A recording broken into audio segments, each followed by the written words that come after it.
Shalom, selamat pagi jemaat Tuhan.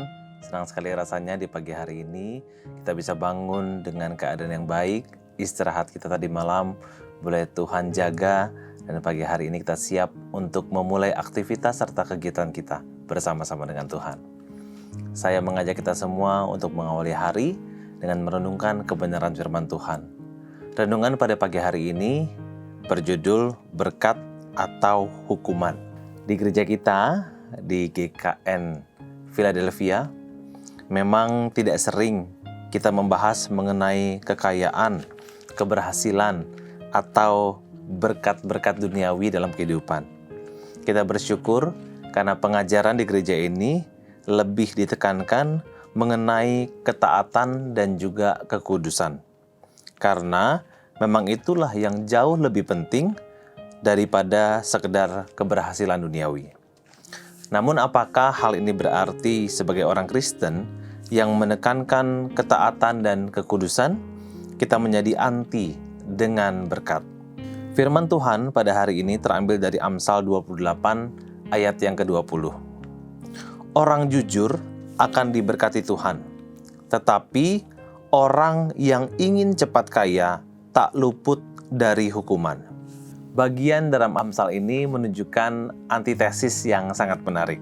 Antitesis adalah rangkaian pernyataan, bisa berupa majas atau juga gagasan, yang diungkapkan dalam kalimat pertentangan.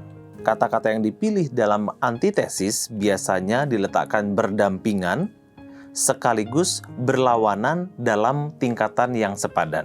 Maka, jika kita bedah satu persatu ayat dalam Amsal yang berbunyi, orang jujur akan diberkati Tuhan, tetapi orang yang ingin cepat kaya tak luput dari hukuman, memiliki analisis antitesis sebagai berikut. Orang jujur, antitesisnya orang yang ingin cepat kaya. Diberkati Tuhan, antitesisnya tak luput dari hukuman. Tak luput dari hukuman artinya ya pasti kena hukuman ya. Paralelisme antitesis ini memang benar adanya dan tidak mungkin bisa terjadi dalam keadaan yang sebaliknya. Kalau firman Tuhan sudah menyatakan A yang nggak bisa dibolak-balik, nggak bisa kita modifikasi. Misalnya, kita membuat keadaan yang berlawanan dengan yang tadi menjadi orang jujur tak luput dari hukuman, atau sebaliknya, orang yang ingin cepat kaya akan diberkati Tuhan. Nah, ini sebuah statement yang keliru, yang tidak sesuai dengan pernyataan dalam Amsal 28 ayat 20. Memang dalam kehidupan nyata, kita bisa saja dihadapkan dalam situasi yang seolah-olah membenarkan kekeliruan ini. Sebagai contoh, seorang siswa yang paling jujur di kelas akan dijauhi oleh teman-temannya yang saling mencontek ketika ulangan. Seorang pekerja yang paling jujur di kantor bisa saja malah dikucilkan oleh rekan-rekan kantor karena tidak mau mengubah angka tertentu dalam laporan. Bahkan, seorang suami bisa saja malah ditertawakan oleh teman-teman yang lain, oleh sesama bapak-bapak nih, karena mengetahui bahwa ada suami yang terlalu jujur memberikan seluruh gajinya untuk dikelola istri. Tidak sedikit juga ajaran yang keliru yang disampaikan kepada orang-orang Kristen melalui gereja-gereja yang analisis firman Tuhannya kadang-kadang hanya bertujuan untuk menyenangkan jemaat saja. Contoh, ada ilustrasi dalam Lukas 8 ayat yang ke-8 yang menyatakan bahwa ada pula benih yang jatuh di tanah yang subur, lalu tumbuh dan menghasilkan buah 100 kali lipat. Dengan gampangnya, makna benih yang sebenarnya berarti firman Tuhan dibelokkan menjadi persembahan.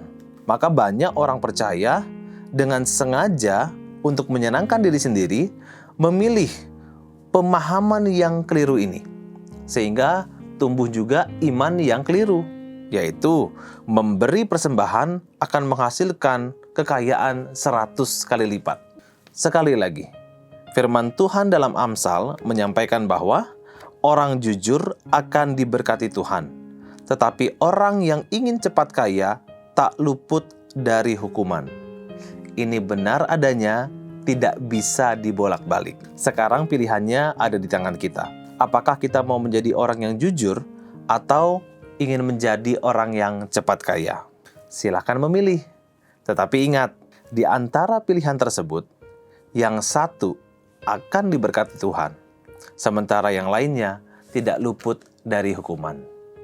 Tuhan memberkati, mari kita berdoa. Ya Tuhan, terima kasih banyak. Pada pagi hari ini kami belajar mengenai kebenaran firman, dan biarlah kami boleh merenungkan, kami boleh mengaplikasikan firman Tuhan dalam kehidupan sehari-hari. Kami ingin menjadi pribadi-pribadi yang jujur, sebab kami tahu ketika kami menjadi pribadi yang jujur, kami menyenangkan hati Tuhan, kami menyukakan hati Tuhan, maka berkat Tuhan akan kami rasakan dan kami nikmati dalam kehidupan kami. Namun lebih dari itu ya Tuhan, pakai kami untuk menjadi saluran berkat bagi orang lain, agar orang lain boleh melihat Kristus tinggal di dalam hidup kami, dan boleh mengenal Engkau melalui kesaksian hidup kami.